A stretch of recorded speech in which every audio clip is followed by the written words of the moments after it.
Alhamdulillahi Rabbil Alamin. Wassalatu wassalamul atammanil akmalan alal mab'uthi rahmatan lil alamin. Wa ashhadu an la ilaha illallah wahdahu la syarikalah. Wa ashhadu anna Muhammadan abduhu wa rasuluh. Sallallahu alaihi wa ala alihi wa sahbihi wa man tabi'al huda ila yaumiddin. Alhamdulillah, kembali pagi ini kita melanjutkan kajian dengan membaca buku Khudh Aqidatak. Insyaallah kita masih membahas tentang bab Syirkul Akbar, dan pada pertanyaan yang ke-6 penulis menyampaikan hal yasma'ul amwatu ad-du'a. Hal yasma'ul amwat ad-du'a. Apakah mayit bisa mendengarkan doa? Baik, kita baca terlebih dahulu. Tafadhal.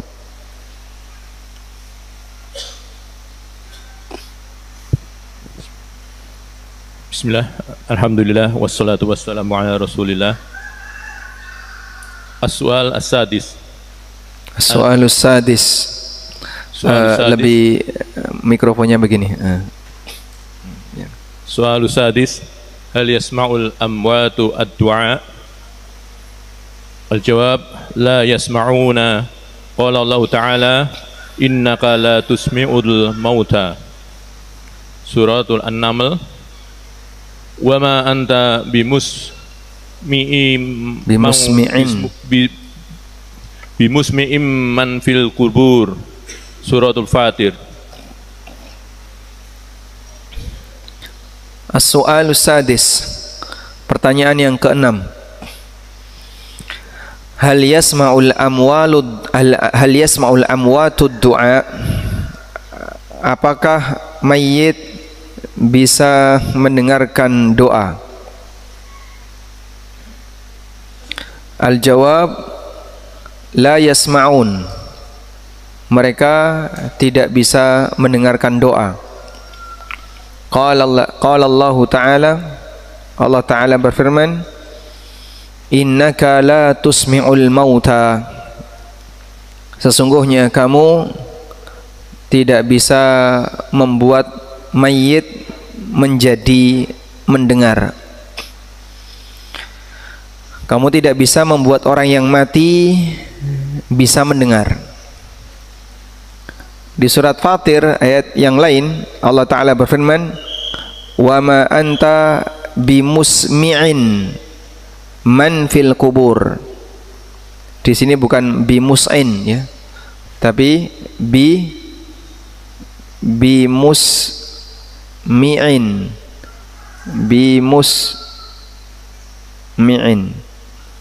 Wa ma anta bimusmi'in man fil kubur. Engkau tidak bisa membuat orang yang berada di kuburan menjadi mendengar. Baik, demikianlah yang disampaikan oleh penulis. Sekarang saya akan dua yang terakhir dan bisa mendapatkan manfaat. Bagian ini berbeda dengan yang pertama. Sudah? Contoh bisa merespon. Saya berbicara, lalu saya tanya, kemudian Bapak bisa menjawab. Menjawab itu apa? Merespon. Contoh mendapatkan manfaat. Saya menyampaikan tausiah, Anda diam saja, tapi paham. Lalu dari situ bertambah iman, tambah yakin, tambah ilmu. Itu namanya dapat manfaat. Kalau saya membaca Al-Quran, lalu Anda mendengar dengan baik, dapat pahala enggak yang mendengar? Saya ulang. Kalau saya membaca Al-Quran, kemudian Anda mendengar dan menyimak dengan baik, apakah yang mendengar dapat pahala? Dapat pahala. Nah, contoh bisa dapat manfaat itu. Contoh adalah si A baca Al-Quran, kemudian si B menyimak, maka B dapat pahala. Dengan dia menyimak bacaan Al-Quran itu, maka si B mendapatkan pahala. Udah? Berarti dapat pahala di sini apa? Dapat manfaat. Sehingga bisa nggak Pak, kalau saya baca surat Al-Baqarah di kuburan, itu kan semuanya pada diem tuh, nggak ada yang merespon, sehingga semua menyimak dengan baik. Kalau kita meyakini mereka mendengar, apakah mayit juga mendapatkan pahala dari itu? Karena dia mendengarkan bacaan Al-Quran, menyimak bacaan Al-Quran. Nah, itu yang dimaksud dengan bisakah mayit dapat manfaat dari mendengar suara orang yang hidup? Ya. Belakang studio ANB itu kuburan, dan setiap saat ada pengajian di studio ANB, yang itu suaranya sampai ke kuburan tadi, karena kan cuma sebelahan, jendela dibuka itu bisa sampai ke bawah. Apakah mereka juga dapat manfaat dari tausiah yang disampaikan oleh para ustadz yang ngisi di ANB channel? Ada Ustadz Amir Soronji ngisi akidah, Ustadz Amrullah juga ngisi akidah, ada pelajaran bahasa Arab. Apakah mayit juga dapat manfaat dari situ? Nah, insya Allah ini semuanya akan kita bahas. Nah, saya mau bacakan Anda berikut ini. Ini berkaitan dengan aqwalul ulama, perbedaan pendapat di kalangan para ulama mengenai tiga hal tadi: mendengar, merespon, dan dapat manfaat. Kita akan bahas halil mauta yasma'u kalamal ahya. Apakah mayit bisa mendengar suara orang yang hidup? Ikhtalafa ahlul ilmi, para ulama beda pendapat tentang masalah ini. Ala aqwalin, ada beberapa pendapat dalam hal ini. Al-qaul awal, pendapat yang pertama, dhahaba ila nafyi sima'il amwati lil ahya. Pendapat yang pertama, mereka mengatakan mayit sama sekali tidak mendengar suara orang yang hidup. Dan ini pendapat Aisyah, pendapat Ibnu Abbas, pendapat Abdullah bin Mas'ud radhiyallahu anhum, wa ghairu wahidin minas sahabah, dan beberapa sahabat yang lainnya, wa huwa madhabul jumhur, dan ini pendapat mayoritas ulama. Ini juga pendapat Ibnu Abidin di kalangan Hanafiyah, pendapat Ibnul Hammam, Ibnu Nujaim, dan Al-Hasfaqi, yang semuanya ulama Hanafiyah. Ibnu Abidin, Ibnul Hammam, Al-Hasfaqi, ini semuanya ulama Hanafiyah. Dan pendapat Al-Maziri, Al-Baji, Al-Qadhi'iyat di kalangan ulama Malikiyah. Pendapat Al-Qadhi Abu Ya'la di kalangan Hambali. Dan pendapat Syalbani untuk ulama belakangan. Demikian pula pendapat yang dirajihkan oleh Syekh Ibnu Baz dan Ibnu Utsaimin rahimahumullah. Maka jangan sampai kita mengatakan yang berpendapat mayit tidak bisa mendengar suara orang yang hidup itu pendapat Wahabi. Ini salah, ya. Karena sebelumnya ada siapa saja? Aisyah, Ibnu Abbas, Ibnu Mas'ud, Ibnu Abidin di kalangan Hanafiyah, Ibnu Abidin, Ibnu Hammam, kemudian Ibnu Nujaim, dan Al-Hasfaqi. Itu semuanya ulama Hanafiyah masa silam, dan mereka lahir jauh sebelum Syekh Muhammad bin Abdul Wahab. Demikian pula Al-Qadhi'iyat di kalangan ulama Malikiyah, pendapat Al-Maziri yang juga ulama Malikiyah, dan pendapat Al-Qadhi Abu Ya'la di kalangan ulama Hambali rahimahumullahul jami'. Baik, sekarang kita lihat dalil-dalil pendapat ini. Dalil yang pertama, firman Allah Ta'ala yang tadi kita baca, innaka la tusmi'ul mauta wa la tusmi'us summad du'a'a idza wallau mudbirin. Sungguhnya engkau tidak bisa membuat mayit menjadi mendengar. Engkau tidak bisa menjadikan mayit bisa mendengar suara orang yang hidup. Sehingga ini menunjukkan bahwasanya mayit tidak bisa mendengar. Kita lihat keterangan Ibnu Jarir. Kata Ibnu Jarir, hadza mathalun. Ayat ini berupa perumpamaan. Ayat ini berisi perumpamaan yang maknanya adalah engkau tidak memiliki kemampuan untuk membuat orang musyrik itu paham terhadap penjelasanmu, karena Allah telah menutup dan mengunci pendengaran mereka, dan Allah telah mencabut pemahaman mereka terhadap apa yang dibacakan kepada mereka berupa mau'izah yang Allah turunkan. Sebagaimana kau tidak bisa membuat mayit menjadi paham yang telah Allah cabut pendengaran mereka, sehingga dulunya mereka bisa mendengar, begitu mati mereka sudah tidak bisa lagi mendengar. Ini keterangan siapa? Ibnu Jarir At-Tabari. Jadi surat An-Naml ayat 80 sebenarnya konteksnya itu berkaitan dengan masalah hidayah. Ditulis di sini ya. Quran surat An-Naml ayat berapa? 80. Yang bunyinya tadi gimana? Engkau tidak bisa membuat mayit menjadi mendengar. Ini konteksnya berkaitan dengan hidayah di hadapan orang kafir. Maksudnya begini, kenapa orang kafir yang sudah dapat banyak penjelasan itu kok nggak paham-paham? Ya, perumpamaannya kata Allah sama seperti mayit yang nggak paham. Sehingga kamu dakwahi mayit, kasih tahu, disuruh A, disuruh B, ya dia nggak bakalan bergerak, dia nggak bakalan paham. Sama halnya sebagaimana ketika kau memberitahu orang kafir. Maka hidayah di hadapan orang kafir itu seperti suara di hadapan mayit. Hidayah di hadapan orang kafir seperti suara di hadapan mayit. Apakah mayit bisa mendapatkan pemahaman dari suara yang disampaikan kepadanya? Tidak, mayit sama sekali tidak paham. Sehingga Allah tak samakan orang kafir itu seperti mayit, gak paham dengan penjelasan Al-Quran sebagaimana mayit yang gak ngerti tentang suara orang. Ini keterangan siapa? Ibnu Jarir. Kita lanjutkan.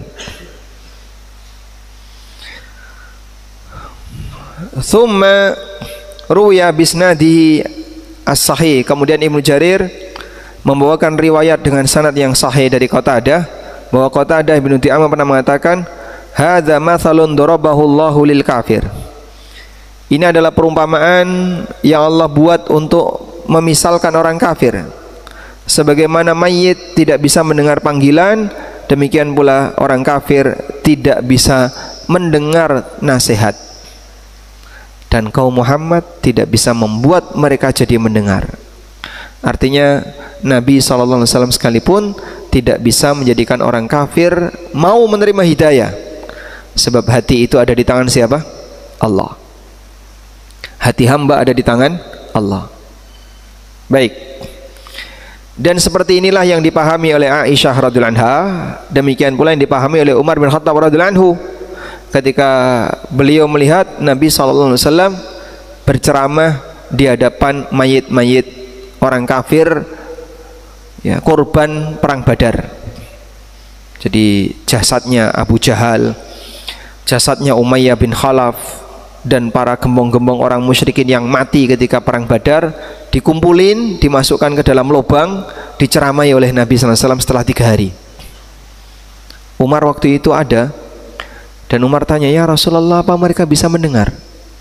Nah, di saat itulah nanti akan terjadi khilaf di antara para ulama, apakah mayit bisa mendengar atau tidak. Nah, Umar memahami mereka kan tidak bisa mendengar, kenapa diceramai? Berarti pemahaman dasar yang dipahami oleh para sahabat gimana? Mayit tidak bisa mendengar. Baik. Dalil yang kedua bahwa mayit tidak bisa mendengar adalah firman Allah Ta'ala,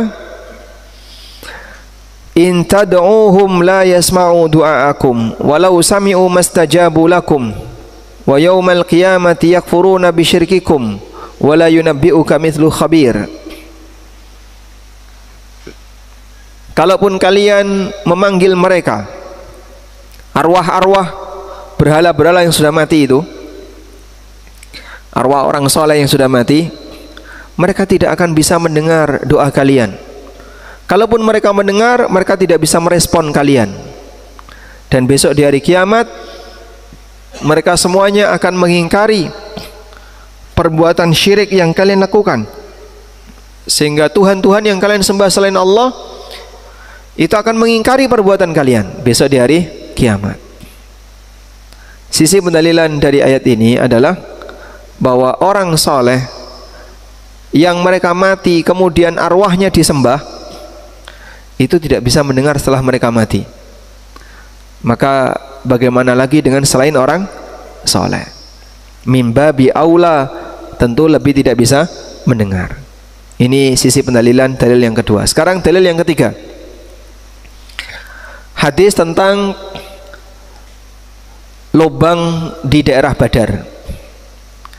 Diriwayatkan oleh Al-Bukhari dari Ibnu Umar radhiyallahu anhu,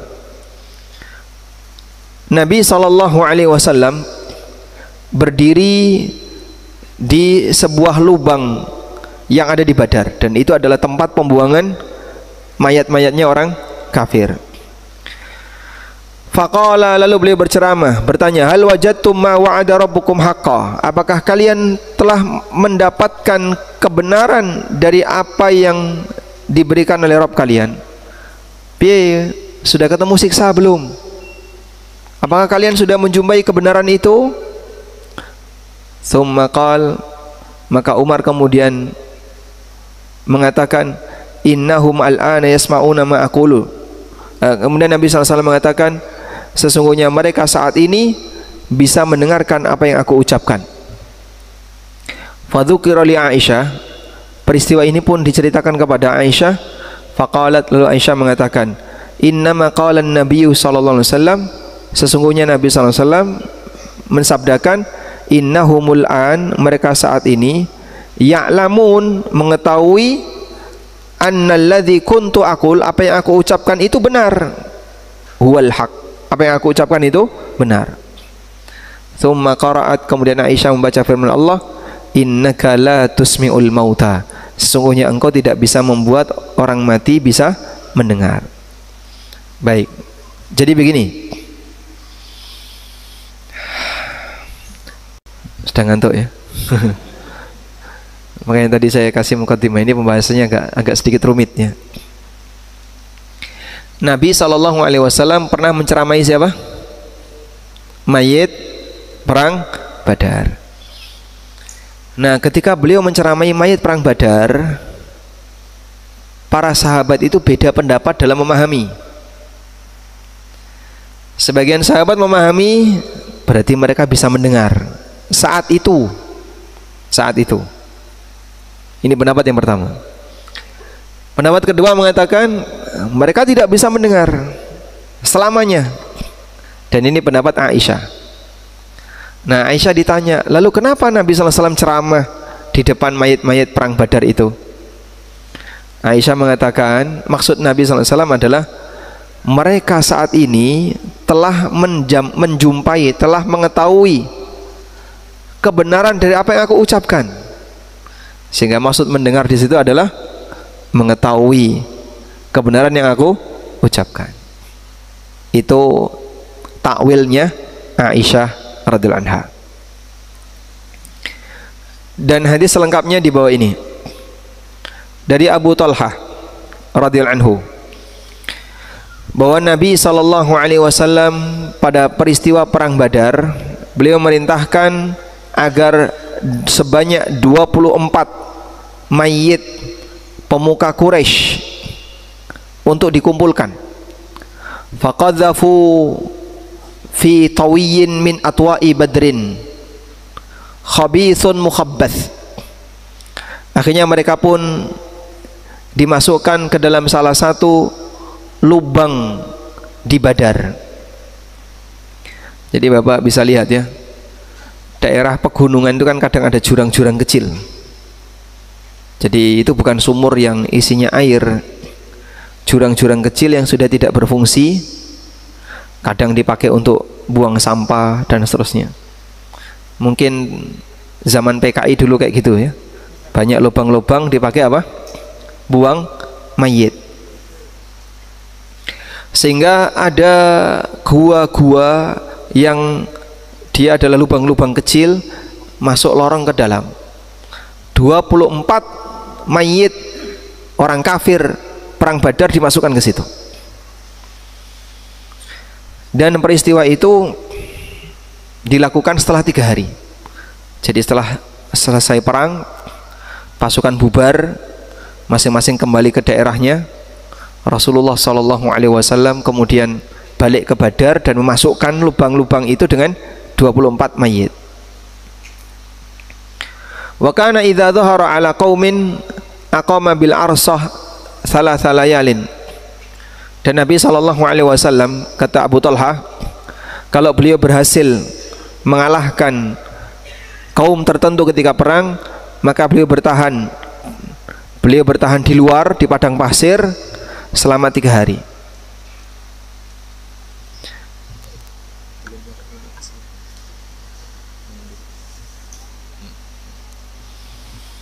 Wa qalu ma nara yantaliku illa li ba'di hajatihi hatta qama ala syafatir raqi faja'ala yunadihim bi asma'ihim wa asma'i abaihim. Para sahabat mengatakan Nabi SAW tidak mungkin berangkat ke sini kecuali karena beliau punya kebutuhan penting. Akhirnya beliau berdiri di tepi jurang tadi, kemudian memanggil nama-nama mereka dan nama-nama bapak mereka dipanggili. Amr bin Hisham, Abu Jahal ya, Umayyah bin Khalaf, dan gembong-gembong musyrikin yang lainnya yang mayitnya dimasukkan ke situ. Ya fulan ibna fulan, ya fulan ibna fulan, ayasurrukum annakum ata'tumullaha wa rasulah. Apakah kalian akan merasa bahagia andaikan dulu kalian taat kepada Allah dan Rasulnya? Fa inna qad wajadna ma wa'adana rabbuna haqqan. Kami telah menjumpai apa yang dijanjikan oleh Allah adalah kebenaran bagi kami. Fa hal wajadtum ma wa'ada rabbukum haqqan? Apakah kalian juga telah menjumpai kebenaran itu? Faqala Umar, maka Umar bertanya, ya Rasulullah, ma tukallimu min ajsadin la arwaha fiha. Ya Rasulullah, ngapain Anda mengajak bicara jasad yang sudah tidak ada ruhnya? Faqala Rasulullah SAW, kemudian Rasulullah SAW bersabda, walladzi nafsu Muhammadin biyadi, demi zat yang jiwa Muhammad ada di tangannya, ma antum bi asma'a mimma aqulu minhum. Kalian tidak lebih mendengar terhadap apa yang aku ucapkan dibandingkan mereka. Kalian tidak lebih mendengar terhadap apa yang aku ucapkan dibandingkan mereka. Hadis riwayat Bukhari, Muslim. Kata Qatadah rahimahullah, beliau memahami hadis ini dengan mengatakan, ahyahumullah, Allah menghidupkan mereka sesaat, hatta asma'ahum qaulahu, agar Allah membuat mereka bisa mendengar sabda Nabi SAW, taubihan wa tasghiran wa niqmatan wihdatan wa nadman, agar itu semakin membuat mereka terhina, menjadi penghinaan bagi mereka dan penyesalan bagi mereka. Ternyata yang dikatakan oleh Muhammad itu benar. Itu tujuan Allah Subhanahu wa taala menghidupkan mereka sesaat. Baik.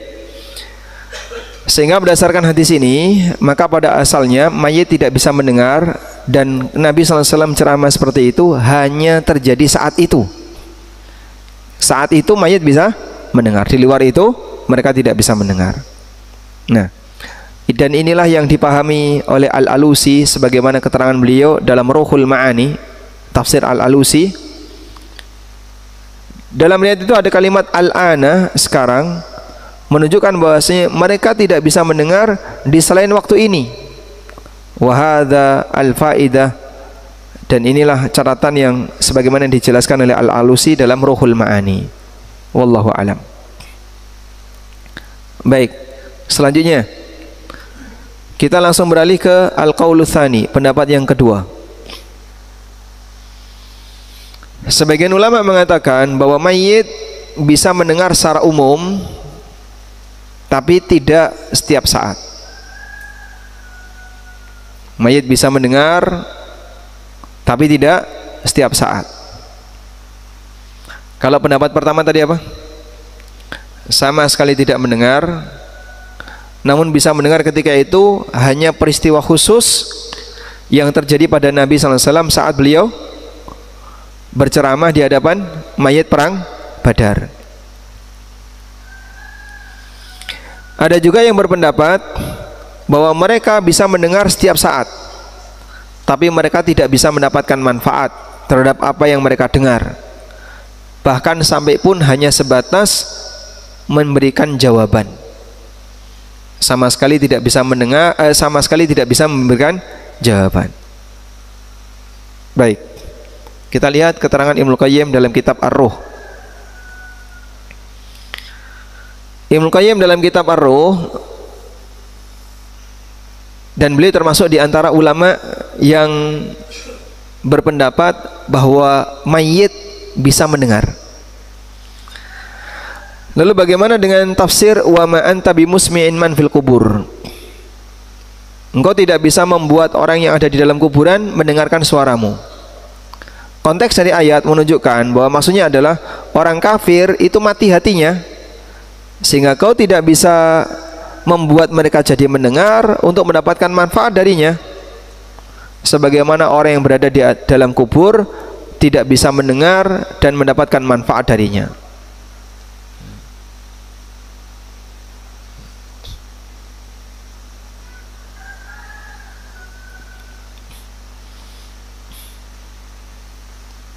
Selanjutnya kata Ibnu Qayyim, walam yurid subhanahu anna ashabal kubur la yasma'una syai'an albatta. Dan bukanlah maksud beliau dan bukanlah maksud ayat ini adalah bahwa orang yang mati sama sekali tidak bisa mendengar. Bagaimana orang yang mati tidak bisa mendengar sementara Nabi SAW telah menyampaikan bahwa mereka bisa mendengar suara sandal para pentakziah yang mengiringinya. Demikian pula hadis bahwa Nabi SAW pernah berceramah di hadapan mayit perang Badar. Sudah? Nah, dari keterangan yang cukup panjang yang disampaikan oleh Ibnu Qayyim, beliau hendak membantah pendapat yang pertama dengan mentakwil ayat-ayat yang tadi disebutkan oleh penulis. Bahwa maksud di situ kamu tidak bisa mendengar orang yang sudah mati, maksudnya adalah kamu tidak bisa membuat orang kafir dapat hidayah. Orang mati di situ maksudnya adalah orang kafir. Nah, dan beberapa dalil yang lain sekarang. Apa dalilnya kalau mayit bisa mendengar? Dalil yang pertama adalah ceramah Nabi SAW di hadapan para mayit perang Badar tadi. Satu, tadi sudah kita baca ya. Rasulullah SAW memanggil, wahai Abu Jahal bin Hisham, wahai Umayyah bin Khalaf, wahai Utbah bin Rabi'ah, wahai Syaibah bin Rabi'ah, dan beberapa tokoh orang kafir yang lainnya. Baik. Faqala Umar, maka Umar mengatakan, ya Rasulullah, apakah mereka bisa mendengar? Anna yujibu, bagaimana mereka bisa menjawab padahal mereka sudah jadi bangkai? Kemudian Nabi SAW mengatakan, walladzi nafsi biyadi, demi zat yang jiwaku berada di tangannya, kalian tidak lebih mendengar terhadap apa yang aku ucapkan dibandingkan mereka, tapi mereka tidak bisa menjawab. Thumma amara fasuhibu fa'alqau fi qalibi badrin. Kemudian beliau perintahkan agar mereka diseret lalu dimasukkan ke dalam lubang-lubang yang ada di Badar. Dan di antara yang berpendapat seperti ini adalah Ibnu Jarir At-Tabari dan Ibnu Qutaibah Ad-Dainuri dan beberapa ulama yang lainnya. Sekarang kita lihat keterangan Ibnu Abil Ais, beliau ulama Hanafiyah. Man qala, orang yang berpendapat bahwa mayit bisa mendapatkan manfaat dari bacaan Al-Quran yang dibacakan di dekatnya, ketika kalamullah dibacakan di sampingnya, fahadha lam yasiha an ahadin minal a'immatil masyhurin. Pendapat semacam ini tidak sahih dari para ulama-ulama yang masyhur. Wala syakka fi sima'ihi, memang kita yakin mayit bisa mendengar, namun dia tidak bisa mendapatkan manfaat ketika mendengar apapun, sehingga yang mengatakan dia dapat manfaat itu tidak sahih. Sebab pahala karena mendengarkan Al-Quran syaratnya adalah orangnya masih hidup. Karena kalau orangnya masih hidup, dia punya pilihan, mau dengerin atau ditinggal pergi. Tapi begitu dia mati, terputuslah amalnya dengan kematiannya. Bahkan bisa jadi dia mendapatkan madarat dan merasakan sakit karena dia tidak mengikuti perintah Allah dan larangan Allah. Au likaunihi lam yazdad minal khair, atau Al-Quran itu tidak menambah kebaikan baginya. Baik. Selanjutnya, keterangan Ibnu Taimiyah, dan Ibnu Taimiyah termasuk yang berpendapat mayit bisa mendengar, tapi tidak setiap saat. Kata beliau, fahadhin nusus wa amthaluha, dalil semacam ini dan yang semisalnya menjelaskan bahwa mayit bisa mendengar secara umum ucapan orang yang hidup, namun tidak harus mendengar semuanya dan selamanya, sehingga dia bisa mendengar dalam satu keadaan dan terkadang tidak bisa mendengar dalam keadaan yang lain. Sebagaimana pula orang yang hidup terkadang bisa mendengar dan tidak bisa mendengar. Demikian yang disampaikan oleh Syekhul Islam. Kemudian dalil yang kedua bahwa mayit bisa mendengar adalah hadis tentang anjuran menyampaikan salam ketika ziarah kubur. Apa manfaatnya menyampaikan salam ketika ziarah kubur jika mayit tidak bisa mendengar? Meskipun ini sifatnya isyarat. Dalil yang ketiga, dan ini yang paling kuat, yang sering dipakai oleh para ulama, adalah hadis Anas. Nabi SAW bersabda, ketika hamba diletakkan di kuburnya kemudian ditinggal oleh orang yang mengiringinya, innahu la yasma'u qar'ani alihim, mereka bisa mendengar suara sandal orang yang mengiringinya. Mereka bisa mendengar suara sandal orang yang mengiringinya. Berarti ini tidak khusus hanya untuk Nabi sallallahu alaihi wasallam. Sampai orang biasa suara sandalnya bisa didengar oleh mayit. Baik. Kemudian wahawalal ba'du, dan sebagian ulama mencoba untuk al-jama', untuk kompromi riwayat, menggabungkan antara hadis Nabi SAW ceramah ketika perang Badar dan firman Allah, fa innaka la tusmi'ul mauta. Kata Al-Hafidz Ibnu Hajar, komprominya adalah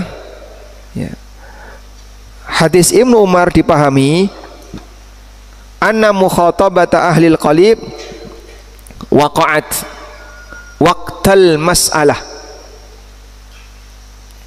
bahwa mayit perang Badar itu bisa mendengar ketika itu. Wahina idzin kanatir ruhu qad u'idat ilal jasad, sehingga saat itu arwah dikembalikan ke jasadnya. Waqal Munawi, dan kata Al-Munawi, kompromi untuk sabda Nabi SAW bahwa mayit bisa mendengar suara sandal orang yang sudah mati adalah mendengar ini khusus di awal pertama kali ketika dia dimasukkan ke dalam kuburan, dan hadis ini tidak menunjukkan makna umum. Baik, sekarang kita simpulkan. Kesimpulan tentang pendapat ulama berkaitan dengan apakah mayit bisa mendengar orang hidup. Pertama yang perlu dipahami Bapak Ibu, bahwa masalah ini termasuk poin akidah yang diperselisihkan. Artinya jangan jadikan itu sebagai tolak ukur ahlu sunnah dan bukan ahlu sunnah. Ustadz Fulan mengatakan mayit bisa mendengar. Wah, itu akidahnya bermasalah. Itu pendapat Ibnu Taimiyah, pendapat Ibnu Qayyim, pendapat Ibnu Jarir At-Tabari, dan beberapa ulama yang lain. Jadi ini nggak ada hubungannya dengan apa? Penilaian ahlus sunnah maupun bukan ahlus sunnah. Sebagaimana pula ketika ada orang meyakini mayit bisa mendengar suara orang yang hidup, maka ketika ada orang yang berpendapat berbeda, si A itu kok berpendapat mayit tidak bisa mendengar, oh itu penganut ajaran Wahabi dan seterusnya. Ini karena dia salah dalam melihat peta. Padahal perbedaan ini masih dalam ruang lingkup di kalangan para ulama ahlus sunnah. Nah, di sini Anda bisa catat perbedaan ini dalam lingkup apa? Ahlus sunnah. Jadi semuanya ahlus sunnah, baik yang berpendapat A, berpendapat B, dua-duanya ahlus sunnah. Jangan sampai ada komentar bahwa yang berpendapat A bukan ahlus sunnah atau sebaliknya. Bisa dipahami insyaallah? Baik. Selanjutnya ada sekian pendapat. Nah, sekarang akan kita isi sekian pendapat itu apa saja. Yang pertama, mayit tidak bisa mendengar sama sekali. Mayit tidak bisa mendengar sama sekali. 100% mereka nggak bisa mendengar. Baik, ini pendapat Aisyah, pendapat Ibnu Abbas dan Ibnu Mas'ud, seperti yang tadi sudah kita sampaikan. Dan mereka mentakwil ceramah Nabi SAW di hadapan para jenazah perang Badar, mayit perang Badar, itu bukan mengajak mereka mendengar, tapi maksudnya mereka mengetahui, bukan mendengar suara beliau sallallahu alaihi wasallam.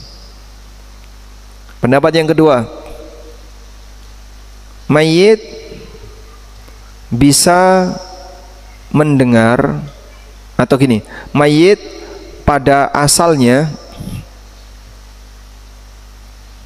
tidak bisa mendengar. Mayit pada asalnya tidak bisa mendengar. Kemudian peristiwa ditambahi. Tadi peristiwa mayit Badar, Anda tulis mayit Badar. Itu tadi gimana? Ruhnya dikembalikan. Ruhnya dikembalikan. Nah, pendapat yang kedua ini pendapatnya Ibnu Hajar, dan pendapatnya siapa lagi sebelum Ibnu Hajar atau yang selain Ibnu Hajar? Al-Alusi. Duluan Ibnu Hajar dibandingkan Al-Alusi. Dan pendapatnya Al-Alusi dalam tafsir Ruhul Ma'ani. Nah, yang ketiga, mayit bisa mendengar pada keadaan tertentu. Pada keadaan tertentu, tapi tidak selamanya. Hanya keadaan tertentu saja. Nah, ini pendapat Ibnu Taimiyah. Kemudian pendapat siapa lagi? Ibnul Qayyim. Lalu pendapat siapa lagi? Al-Munawi.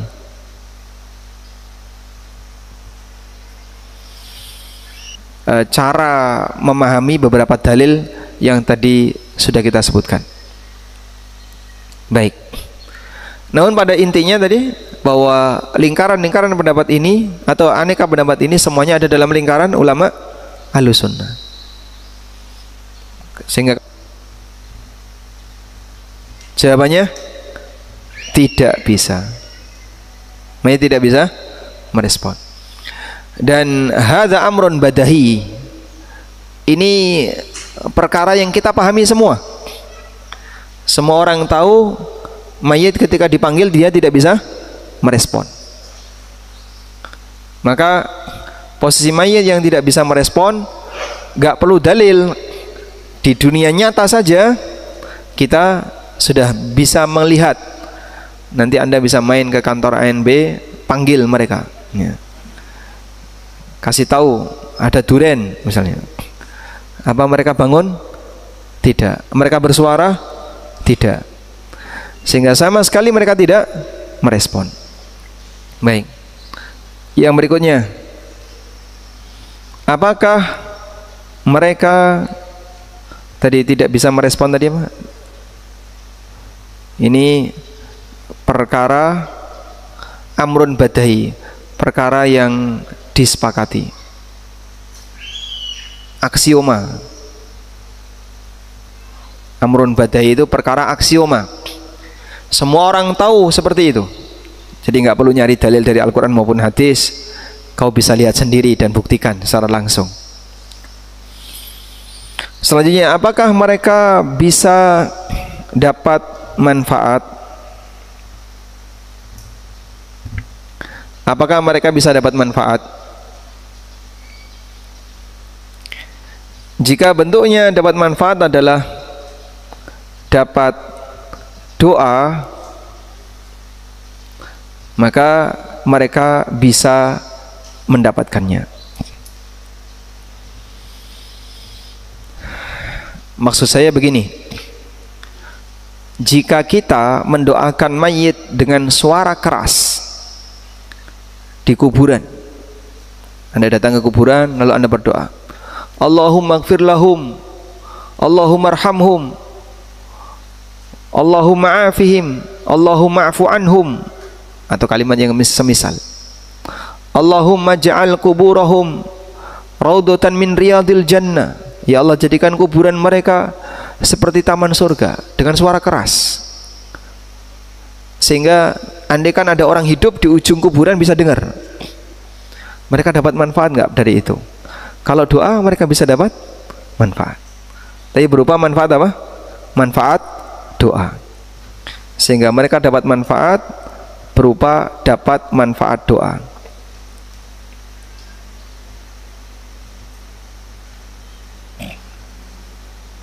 Yang kedua, apakah mereka dapat manfaat pahala? Apakah mereka dapat manfaat pahala? Jawabannya tidak. Tidak dapat. Karena mati itu memutus, sebab mati itu memutus peluang pahala. Orang kalau sudah mati pahalanya putus. Karena itu nggak ada ceritanya kalau orang membaca surat Al-Fatihah atau Al-Baqarah atau Ali Imran atau surat-surat yang lainnya di dekat kuburan, dan tentu saja dia meyakini mayit mendengar suara saya, tapi mereka sama sekali tidak bisa mendapatkan manfaat. Demikian keterangan siapa tadi?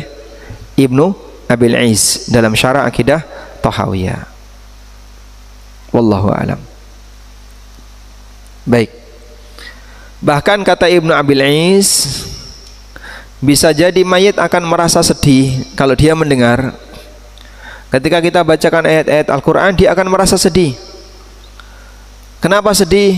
Dia berpikir, kenapa dulu saya tidak memperbanyak ketaatan, sehingga teks Quran yang dibacakan menyudutkan dirinya, lalu dia merasa sedih.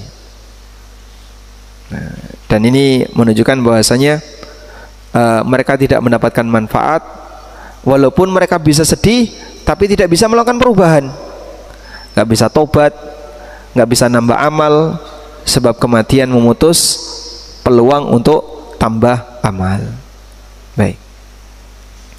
Nah, dari perbedaan pendapat ini kita juga mendapatkan pelajaran bahwa terkadang dalam masalah akidah, ada khilaf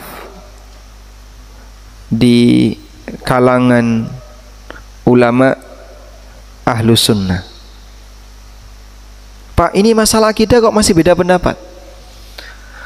Ya, tidak semua masalah akidah disepakati. Terkadang ada masalah akidah yang ulama itu beda pendapat. Apa salahnya? Sebab perbedaan itu berangkat dari apa? Cara mereka dalam memahami dalil. Yang satu dalilnya bunyinya kayak gini, yang satu bunyinya seperti ini. Bagaimana cara mengkompromikannya? Nah, di saat itulah terjadi beda pendapat. Baik, insya Allah bisa dipahami ya. Oleh karena itu, kalau ada pernyataan bahwa dalam masalah akidah tidak boleh ada perbedaan, ini keliru. Karena kenyataannya ada beberapa perbedaan di kalangan para ulama Ahlussunnah berkaitan dengan masalah akidah. Baik. Walhamdulillah, kita sudah menyelesaikan pembahasan tentang syirik akbar. Berikutnya kita akan beralih ke pembahasan berikutnya. Anwa'u syirkil akbar. Macam-macam syirik akbar. Nanti penulis akan menyebutkan beberapa contoh syirik akbar yang banyak terjadi di tengah masyarakat. Dan pertama yang akan beliau angkat adalah tentang istighotsah. Tentang istighotsah. Istighotsah itu boleh atau tidak, Pak? Istighotsah, apa sih yang dimaksud dengan istighotsah? Istighotsah.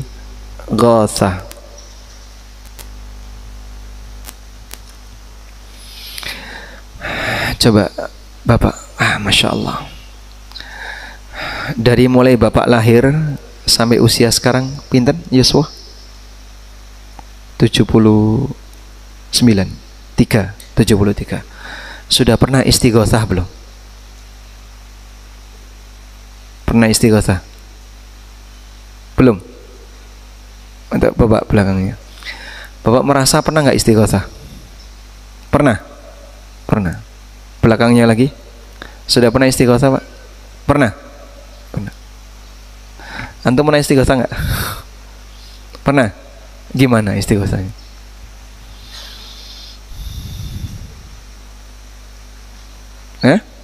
Minta tolong. Betul sekali. Istighotsah itu apa? Minta pertolongan ketika sedang terjadi bencana.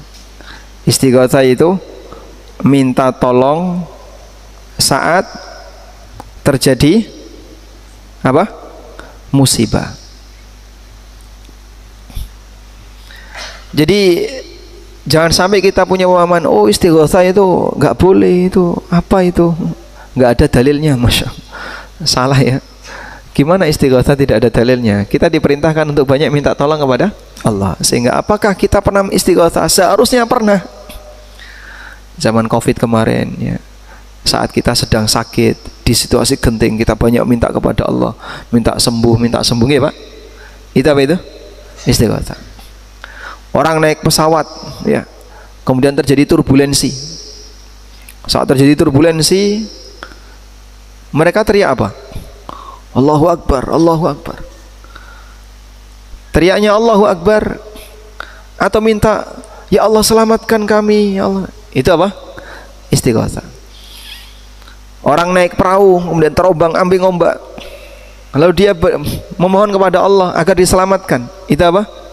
Istighotsah. Atau naik kendaraan, tiba-tiba kendaraan, nah, maka aku akan datang. Seperti itu apa? Istighotsah kepada orang yang tidak ada. Dan itu termasuk perbuatan syirik. Dan masih banyak orang yang demikian. Mungkin dulu Anda pernah nonton ya, video awal pandemi.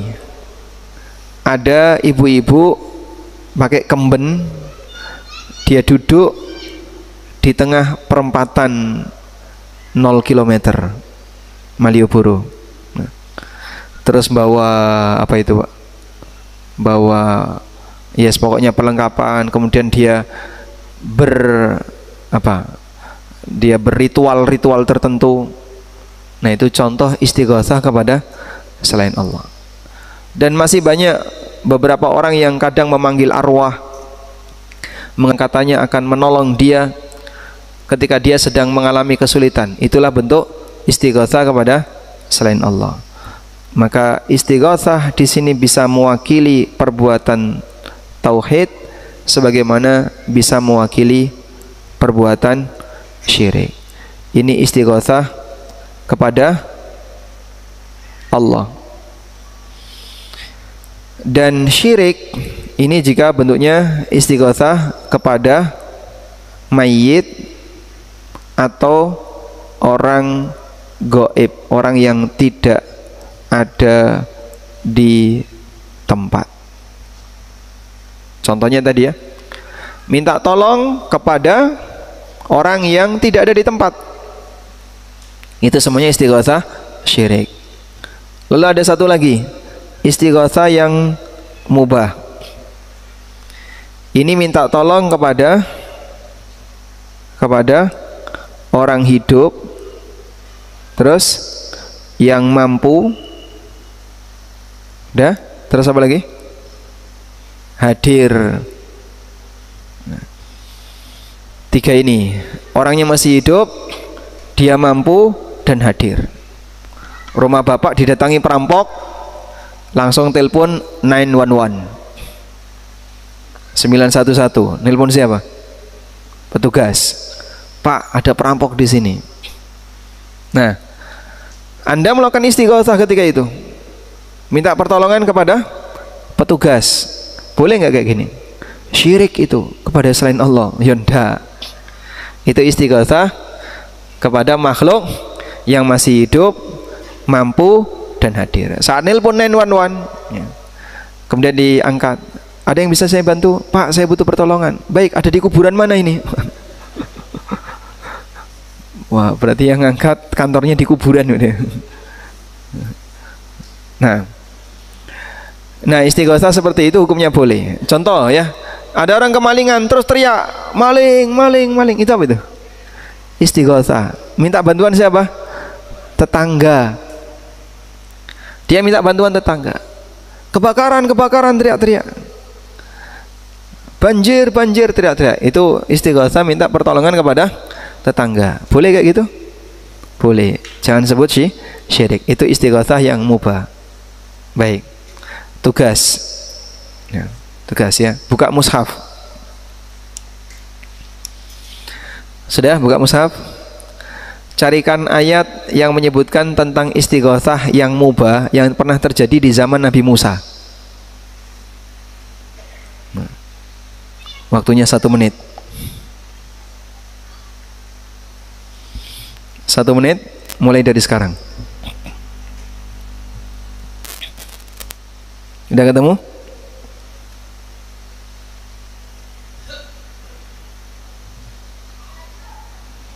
Sudah ketemu belum?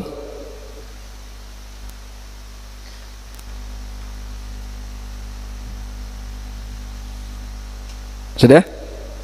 Baik, surat apa? Nah, surat Al-Qasas ayat 15. Betul sekali ya. Walamma balagha ashuddahu wastawa atainahu hukman wa ilma. Ketika Nabi Musa sudah dewasa dan fisiknya sudah sempurna, kami berikan ilmu kepada Musa. Wa kadzalika najzil muhsinin. Demikianlah kami berikan balasan kepada orang yang berbuat baik. Wa dakhalal madinata ala hini ghaflati min ahliha. Nah, ini pengalaman pertama Musa mencoba lari dari istana. Musa meninggalkan istana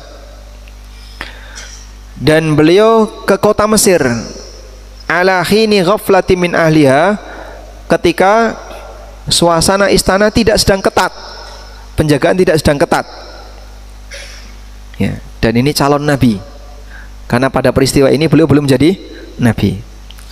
Fawajada fiha rajulaini yaqtatilan, lalu beliau menjumpai ada dua orang yang saling berantem. Hadza min syi'atihi wa hadza min aduwi. Yang satu Bani Israel, yang satu musuhnya Bani Israel. Siapa itu? Orang Mesir. Fastaghathahu alladhi min syi'atihi. Ada kalimat itu ya. Fastaghathahu alladhi min syi'atihi. Maka Bani Israel yang merupakan kelompoknya Musa minta tolong kepada Musa, istighatsah kepada Musa. Alalladzi min aduwihi, untuk mengalahkan musuhnya, yaitu siapa? Orang Mesir. Fawakazahu Musa faqada alaih. Akhirnya ditempeleng sama Musa, dipukul sama Musa, kemudian orang Mesir ini pun mati. Qala hadza min amali syaitan. Kemudian Musa menyesal dan beliau mengatakan, ini adalah perbuatan setan. Kok bisa-bisanya aku membunuh orang tanpa alasan yang benar, walaupun itu orang kafir. Dan itu disesali oleh Nabi Musa sampai kiamat. Sehingga pada saat di padang mahsyar, Musa diminta untuk berdoa dan beliau tidak mau, karena beliau teringat, aku pernah membunuh jiwa yang belum diperintahkan oleh Allah. Baik. Nah, sejak saat itulah Musa kemudian jadi buron kerajaan Mesir, pembunuhnya Musa. Akhirnya Musa lari ke daerah Madian, dan ceritanya seperti kemarin, ketemu dengan Syekhul Madian. Apakah itu mertuanya atau bukan mertuanya? Baik.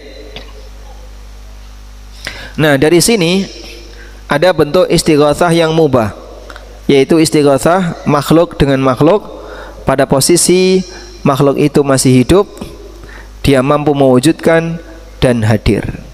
Istighatsah semacam ini hukumnya mubah. Wallahu alam. Bagaimana selengkapnya, insyaallah akan kita baca di pertemuan berikutnya dengan mengambil bab macam-macam syirik akbar. Wassallallahu ala nabiyyina Muhammadin wa ala alihi wa sahbihi wasallam. Jazakallahu khairan Ustaz. Melanjutkan dengan pertanyaan.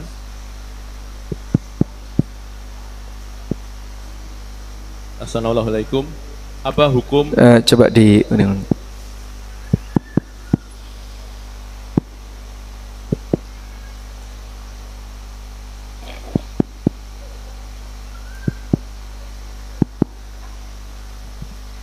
apa hukum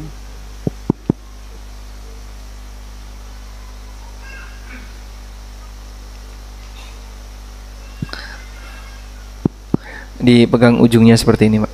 Ujungnya yang hitam. Lagi ke ujung lagi. Gini lagi.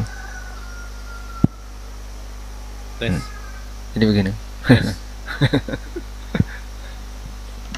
Belum bisa?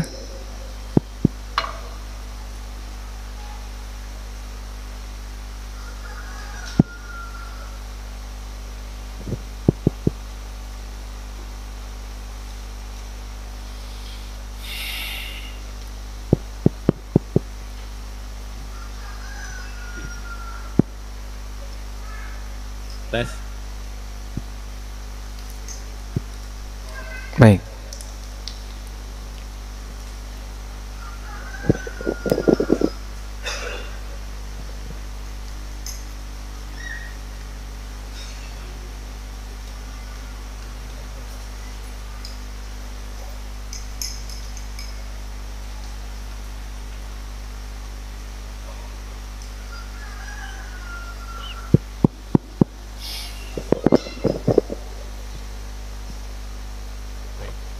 Pertanyaan?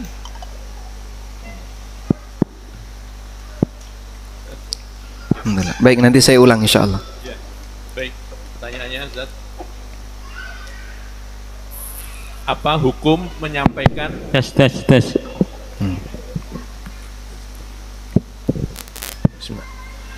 Apa hukum menyampaikan titipan salam dari orang lain? Karena jika kita dititipi salam, kita sering lupa menyampaikan. Lalu bagaimana cara menjawab titipan salam dari orang lain? Apa hukum titipan salam, menyampaikan titipan salam karena sering lupa? Makanya tolong disadari yang suka titip salamnya, jangan membebani orang lain yang dititipi salam. Apalagi mohon maaf, kadang titip salam itu nggak ukuran. Mau kemana? Keluar kota. Salam ya untuk Pak Gubernur. Wah, ini gimana caranya itu menyampaikan Pak Gubernur? Salam untuk Pak Bupatinya. Salam untuk ini, salam untuk Nah, ini kan terlalu berlebihan. Sehingga ketika Anda menyampaikan seperti ini, titip salam untuk fulan, titip salam untuk fulan, tolong perhitungan. Ada juga orang ketika titip salam juga tidak memperhatikan berkaitan dengan masalah lawan jenis. Salam untuk istrinya, loh kok salam untuk istrinya?